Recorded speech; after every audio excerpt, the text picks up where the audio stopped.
ఇప్పుడు విశాఖపట్నంకి అతిపెద్ద data centre అనేది గూగుల్ సంస్థ తీసుకుని రాబోతుంది. ఎలా ఉపయోగపడుతుంది, అసలు ఎలా ఉండబోతుంది యూత్ కి అనేది నిజానికి ఇందులో మనం చూస్తూ ఉన్నాము.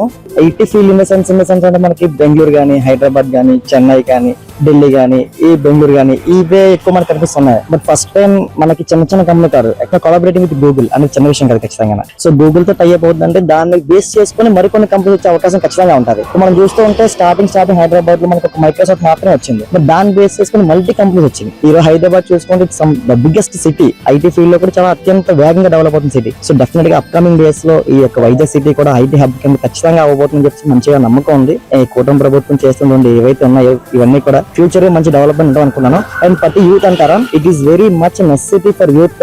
ఎవరైతే ప్రెసెంట్ ఇయర్ లో గ్రాడ్యుయేట్స్ అవుతున్నారో, అప్కమింగ్ గ్రాడ్యుయేట్స్ ఉన్నారో, సో మనం ఈరోజు చూస్తాం టెక్నాలజీ అంతా కూడా కంప్లీట్ ఆర్టిఫిషియల్ ఇంటెలిజెన్స్ మీద, మిషన్ లెర్నింగ్ మీద, మరింత మంచి టెక్నాలజీస్ మీద రన్ అవుతున్నారు. అటువంటి క్రైసిస్ లో ఇటువంటి టైప్ ఆఫ్ కంపెనీస్ రావడం వల్ల కానీ గూగుల్ అనే కాదు, ఇంకా మరికొన్ని మొన్న మనం రీసెంట్ గా చూసాం సిఐ సమ్మిట్ అయింది. సో ఆ సిఐ సమ్మిట్ లో కూడా ఎన్నో రకాల కంపెనీస్ వచ్చే వాళ్ళ ఇన్వెస్టింగ్స్ మాట్లాడుతున్నారు. అలాగే చంద్రబాబు చెప్పనవసరం లేదు, హీఈస్ అ విజనరీ లీడర్. అంటే ఒక ఇప్పుడు కాదు 2047 విజన్ పెట్టారు. అంటే టు బి హానెస్ట్, కానీ అతనికి ముందు చూపు ఈ రోజు బాలలే కదా రేపటి పౌరులు అన్న ఉద్దేశంతోనే ఒక మంచి సంకల్పం ఇది. ఖచ్చితంగా దీనికి మన వంతు ప్రయత్నం మనం చేయాలి.